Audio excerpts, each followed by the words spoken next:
Ustadz Syam, itu kan Yeah. tadi kalau kita dari sisi yang memberikan.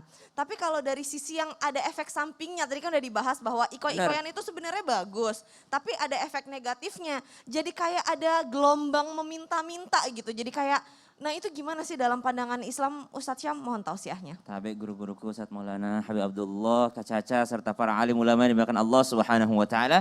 Alhamdulillahi rabbil alamin wassalatu wassalamu ala asyrafil anbiya'i wal mursalin sayyidina Muhammadin wa ala alihi wa sahbihi ajma'in. Asbahna wa asbahal mulku lillahi rabbil alamin.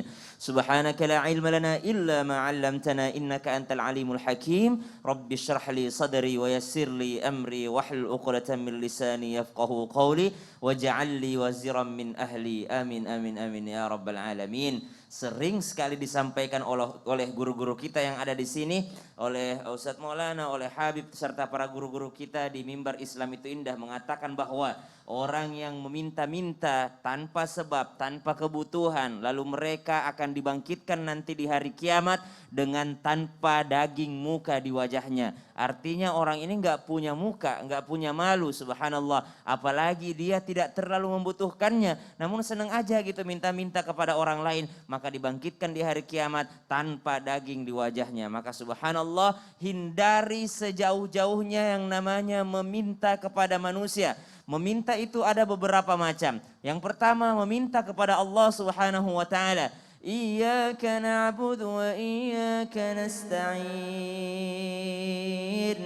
Maka inilah akidah kita. Kita meminta kepada Allah saja. Iyyaka na'budu, hanya kepadamu kami mengabdi ya Allah. Wa iyyaka nasta'in, dan hanya kepadamu kami meminta tolong ya Allah. Itulah kenapa 5 kali sehari kita diwajibkan untuk sholat. Dan tidak ada sholat tanpa membaca surah Al-Fatihah. Karena di dalamnya mengingatkan kita bahwa meminta itu hanya kepada Allah Subhanahu wa ta'ala. Yang kedua, meminta kepada manusia. Haramkah atau halalkah? Boleh-boleh saja dilakukan. Baik manusia itu ada di sana dan meminta kepada manusia tersebut. Karena Al-Quran mengatakan, وَتَعَاوَنُوا عَلَى الْبِرِّ وَالتَّقْوَى.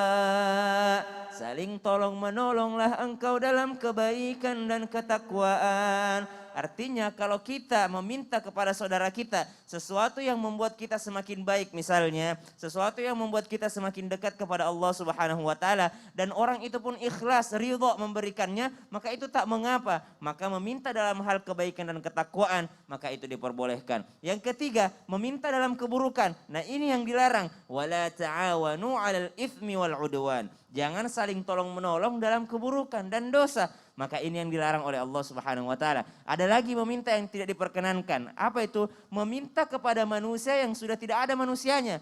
Datang ke kuburan, minta-minta kepada kuburan, maka itu dilarang dalam agama kita. Bahkan bisa mendekat, menjerumuskan kepada kesyirikan. Yang kelima, meminta dengan wasilah amal soleh kita. Ya ayyuhalladzina amanu ista'inu bis-sabri was-salah. Minta tolonglah dengan sabarmu, dengan solatmu, dengan sabar dan solat. Berarti kita bisa meminta tolong melalui wasilah amal soleh kita. Sering kita dengarkan ada kisah orang yang terjebak di dalam goa, lalu mereka mengatakan, ya Allah, aku pernah melakukan ini. Jikalau engkau anggap amal itu adalah amal soleh, maka bukakan goa ini. Maka bukakan, bertiga mereka, maka dibukakan oleh Allah Subhanahu wa taala. Lalu bagaimanakah orang-orang yang meminta dalam keadaan terdesak? Maka dalam keadaan terdesak boleh meminta tolong kepada tetangga kita, sekedar menyampaikan bahwa kau punya tetangga yang sedang berkebutuhan, maka saya meminta tolong. Saya ingin meminta kepada Allah, namun mungkin melalui jalanmu. Wallahu ta'ala alam. Namun sekali lagi, mental meminta-minta itu tidak diperkenankan. Masya Allah, tabarakallah. Artinya kesimpulannya adalah mental meminta-minta tidak diperkenankan. Betul sekali. Tapi kalau meminta dalam tanda kutip, dengan adab tertentu, Iya. sama keluarga benar-benar dijelaskan masalahnya, Benar. boleh. Kan kita kalau di sosial media suka nggak kenal, nggak tahu juga tuh orang bener atau enggak, ya kan? Wallahu a'lam bishawab. Masya Allah, tabarakallah, jazakallah khair Ustadz Syam.